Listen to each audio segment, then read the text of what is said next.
नमस्कार माझ्या मित्रमैत्रिणींनो, स्वागत आहे तुमचं माझ्या यूट्यूब चॅनलवर, ज्याचं नाव आहे डिजिटल AK क्लासेस. तर आपण आज पाहणार आहोत 6वीचा तिसरा धडा हडप्पा संस्कृती. या हडप्पा संस्कृतीमध्ये आपण हडप्पा संस्कृती, घरे आणि त्यांची नगररचना, मुद्रा, भांडी, हडप्पा संस्कृतीतील महास्नानगृहे, त्याचे लोकजीवन, व्यापार आणि राहसाची कारणे, हडप्पा संस्कृतीची ही सर्व माहिती आपण या धडा पाहणार आहोत. तर सर्वात चला तर मग आपण सुरुवात करणार आहोत. तर हडप्पा संस्कृती.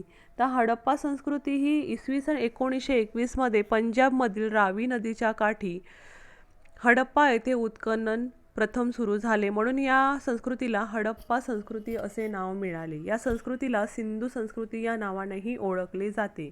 कुठे मिळालेले आहे? रावी नदीच्या काठी, पंजाबमधील रावी नदीच्या काठी हडप्पा येथे उत्खनन प्रथम सुरू झाले, म्हणून याला नाव पडले आहे हडप्पा संस्कृती. त्यालाच आपण सिंधू संस्कृती असेही या नावानेही ओळखले जाते.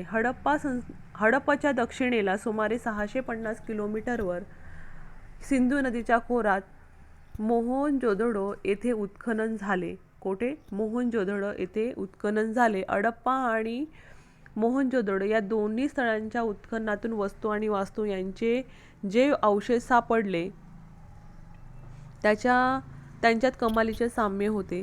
धोलावीरा, लोथल, कालीबंगन, दायमाबाद ही जी स्थळे आहेत, इत्यादी ठिकाणी उत्खननात अशा प्रकारचे अवशेष सापडले आहेत. तर हडप्पा संस्कृतीचे वैशिष्ट्य सर्वसाधारणपणे सर्वत्र सारखीच आढळतात, जसे की नगररचना, त्या तिकडची नगररचना, रस्ते, घरबांधणी, सांडपाण्याची व्यवस्था, मुद्रा, भांडी, खेळणी, मृतदेह पुरण्याची पद्धत यांचा त्यात प्रामुख्याने समावेश होतो. हे सर्वत्र सारखेच दिसतात. तर आपण पाहणार आहोत तिकडची घरे आणि नगररचना. हडप्पा संस्कृतीच्या लोकांची घरे आणि इतर बांधकामे प्रामुख्याने भाजक्या विटांची होती, भाजलेल्या विटांची होती. आजही आपण पाहतो की आपल्या घराची ज्या विटा आहेत, बांधलेल्या घराची विटा ज्या आहेत त्या आपण भाजूनच वापरली जातात. काही ठिकाणी कच्च्या विटा किंवा दगडांचाही वापर बांधकामांसाठी केला जाई. मधोमध चौक आणि त्याभोवती खोल्या अशा प्रकारची घरांची रचना असे. घराच्या आवारात विहिरी, स्नानगृहे, शौचालय असत. सांडपाणी वाहून नेण्याची उत्तम व्यवस्था असे. त्यासाठी मातीच्या भाजक्या पन्हाळीचा उपयोग केला जाई. रस्त्यावरील गटारे विटांनी बांधून काढलेली असत.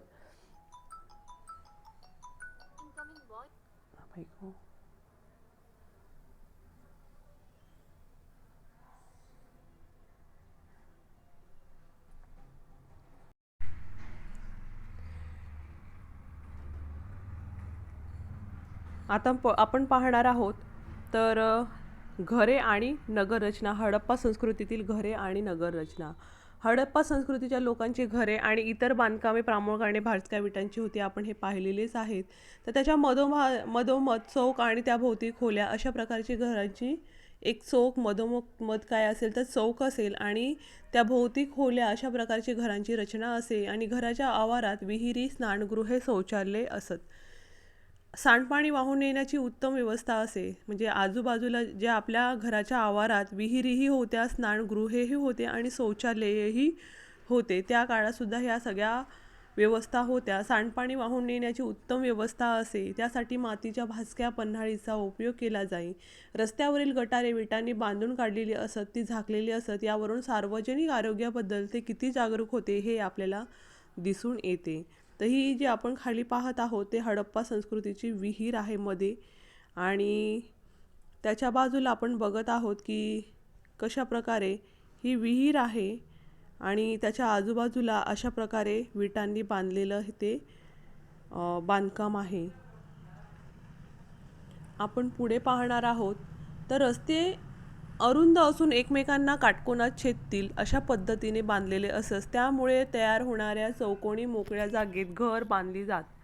नगरांचे 2 किंवा अधिक विभाग केलेले असत आणि प्रत्येक विभागाला स्वतंत्र तटबंदी केलेली असे. आता पुढे पाहणार आहोत आपण हडप्पा संस्कृतीतील मुद्रा आणि भांडी. हडप्पा संस्कृतीच्या मुद्रा प्राधान्याने चौरस आकाराच्या स्टिएटाईट नावाच्या दगडापासून बनलेल्या जात. कुठल्या दगडापासून? तर स्टिएटाईट आपल्याला प्रश्न येतो बघा परीक्षेला. हडप्पा संस्कृतीतील जे मुद्रा आहेत ते कुठल्या दगडापासून तयार केलेले असेल तर स्टिएटाईट हे आपल्याला माहीत असणं गरजेचे आहे. त्यानंतर आपण पाहणार आहोत त्या मुद्रांवर विविध प्राण्यांच्या आकृती आहेत. त्यामध्ये बैल, म्हैस, हत्ती, गेंडा, वाघ यांसारखे खरेखुरे प्राणी आणि एक शुंगासारखे कल्पित प्राणी पाहायला मिळतात. जसे की एक शुंग म्हणजे एक काय म्हणतात त्याला, शिंग म्हणजे शिंग असलेला गेंडा आपल्याला पाहायला मिळतो, पण ते एक कल्पित म्हणजे तो काही खराखुरा नाही आहे. इतर प्राण्यांच्या आकृतीप्रमाणे मनुष्याकृतीही आढळतात. मनुष्याची आकृतीही त्या मुद्रांवर दिसते. तर इतर प्राण्यांच्या आकृतीप्रमाणे मनुष्याकृतीही आढळतात. या मुद्रा ठसा उमटवण्यासाठी वापरल्या जातात. या मुद्रा ठसा उमटवण्यासाठी वापरल्या जातात. आता आपण पुढे बघणार आहोत तर हडप्पा संस्कृतीच्या स्थळांच्या उत्खननातून विविध प्रकारचे आणि आकारांची भांडी मिळाली आहेत. त्यामध्ये लाल रंगाच्या पृष्ठभागावर काळ्या रंगाने नक्षी काढलेली भांडी आहेत. नक्षीच्या नमुन्यामध्ये माशांचे खवले, एकमेकात गुंतलेले वर्तुळे, पिंपळ पान यांसारख्या प्रतीकांचा समावेश आहे. हडप्पा संस्कृतीचे लोक मृत व्यक्तीचे दफन करताना त्या व्यक्तीच्या शवाबरोबर मातीची भांडे पुरत असे. असाही प्रश्न विचारला जातो की हडप्पा संस्कृतीचे लोक मृत व्यक्तीचे दफन करताना काय आपल्या त्या शवाबरोबर कुठली भांडी काय दफन करत असे. तर हडप्पा संस्कृतीचे लोकही मातीची भांडी शवासोबत दफन पुरत असे. त्याचप्रमाणे ही बघा मातीची भांडी आहेत, ही आपल्याला दिसत आहे. हे मातीचं भांडं आहे, त्याच्यावर नक्षीकाम आहे. इथेही मातीची हे म्हणजे आकार बघा दोघांचा वेगवेगळा आहे. त्यानंतर ही अशा प्रकारची मातीची भांडी काही प्रमाणात त्याचं तुटलेली आहेत, कारण ती खोदून काढलेली असतात तर डॅमेज होतात. तर ही हडप्पा संस्कृतीचे अवशेष सापडलेले आहेत. त्यानंतर आपण पुढे पाहणार आहोत महास्नानगृह. हडप्पा संस्कृतीतील महास्नानगृह. मोहनजोदडो येथे एक प्रशस्त स्नानगृह सापडले आहे. हे जे आहे हे आपल्याला जे दिसत आहे ते स्नानगृह आहे. या महास्नानगृहात स्नानकुंड जवळजवळ 2.5 मीटरपर्यंत खोल आहे. याची जी खोली आहे ती किती मीटरपर्यंत आहे तर 2.5 मीटरपर्यंत याची खोली आहे.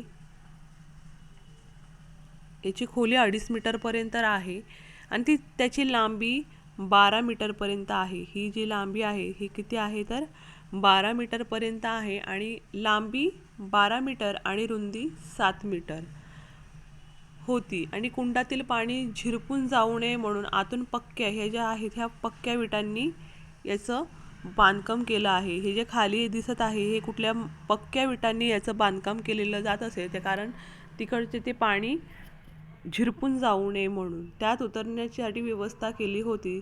तसेच त्यातील पाणी वेळोवेळी बदलण्याची सोय होती. आता ही झाली मोहनजोदडो येथील महास्नानगृह. आता पुढे पाहणार आहोत आपण हडप्पा संस्कृतीचे लोक शेती करत होते. कालीबंगन येथे नांगरलेल्या शेतीचा पुरावा मिळाला आहे. कुठे? कालीबंगन येथे नांगरलेल्या शेतीचा पुरावा मिळालेला आहे. तर हा सुद्धा प्रश्न बऱ्याच वेळा परीक्षेला विचारला जातो. कुठे नांगरलेल्या शेतीचा पुरावा मिळाला? तर कालीबंगन येथे नांगरलेल्या शेतीचा पुरावा मिळालेला आहे. तेथील लोक विविध पिके घेत असे. त्यामध्ये गहू, सातू, बार्ली ही प्रमुख पिके होती. राजस्थानमध्ये सातूचे पीक हे, गुजरातमध्ये नाचणीचे पीक. आता बघा राजस्थानमध्ये कुठले पीक घेतले जाते तर सातूचे, गुजरातमध्ये नाचणीचे पीक मोठ्या प्रमाणावर घेतले जाईल. आता हे सुद्धा परीक्षेमध्ये येऊ शकतं. राजस्थानमध्ये कुठले पीक घेतले जाते तर सातूचे पीक घेतले जाते, गुजरातमध्ये तर नाचणीचे पीक मोठ्या प्रमाणावर घेतले जाईल.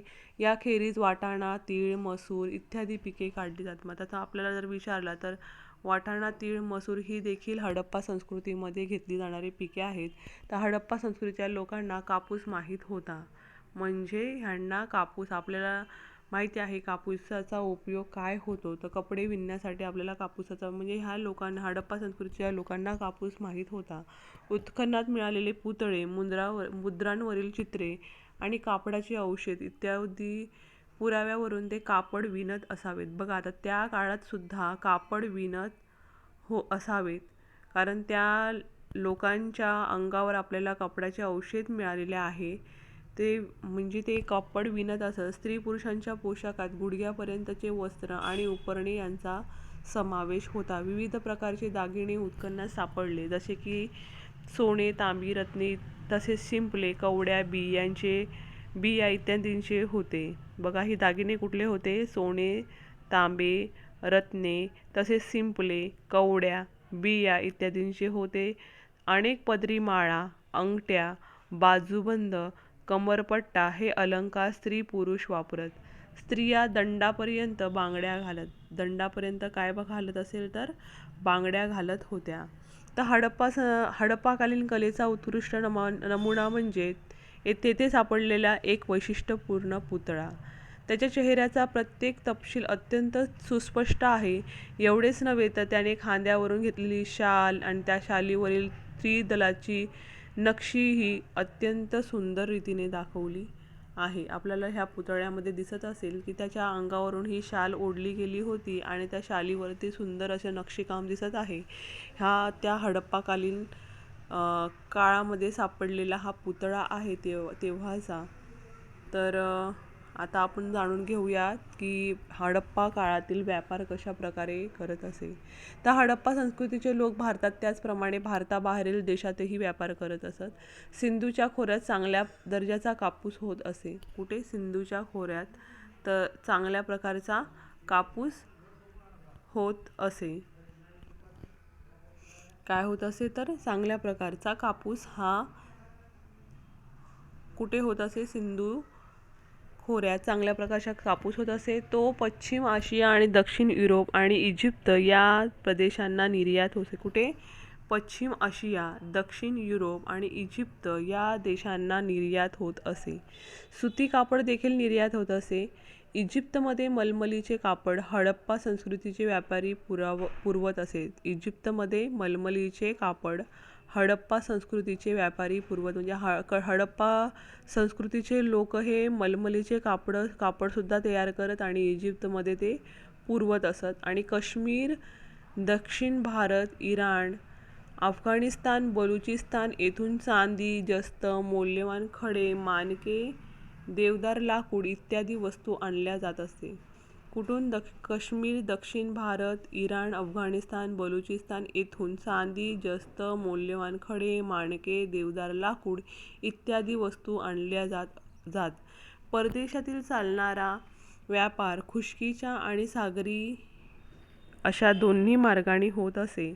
खुष्कीचा म्हणजे रेशीम मार्ग, जो चीनमधून अरबी देशापर्यंत गेलेला तो खुष्कीचा मार्ग म्हणून ओळखला, त्याला रेशीम मार्ग असेही म्हटले जाते. आणि सागरी अशा दोन्ही मार्गांनी होत असे परदेशाची चालणारा व्यापार. उत्खनात सापडलेल्या काही मुद्रांवर जहाजाची चित्रे कोरलेली आहेत. लोथल येथे प्रचंड आकाराची गोदिया सापडले आहे. हडप्पा संस्कृतीचा व्यापार अरबी समुद्राच्या किनाऱ्याने चालत असे. हडप्पा संस्कृतीचा व्यापार अरबी समुद्राच्या किनाऱ्याने चालत असे. आपण इथे पाहत आहोत लोथल येथील गोदी अवशेषांच्या आधारे पुनर्रचना अवशेष आहे, त्या अवशेषाच्या आधारे त्याची पुनर्रचना केली गेली. ही लोथल येथील गोदी आहे. आता ऱ्हासाची कारणे. ही जी हडप्पा संस्कृती आहे याची ऱ्हासाची अनेक कारणे आहेत. तर पुन्हा येणारे महापूर. या ठिकाणी अनेक वेळा महापूर आले. त्या महापुरामुळे बाहेरून आलेल्या टोळ्यांनी बाहेरून आलेले जे लोक होते ते तिथे आक्रमण केला आणि व्यापार जो होता त्याच्यातील घट यांसारख्या गोष्टी हडप्पा संस्कृतीचा ऱ्हास होण्यास कारणीभूत होत्या.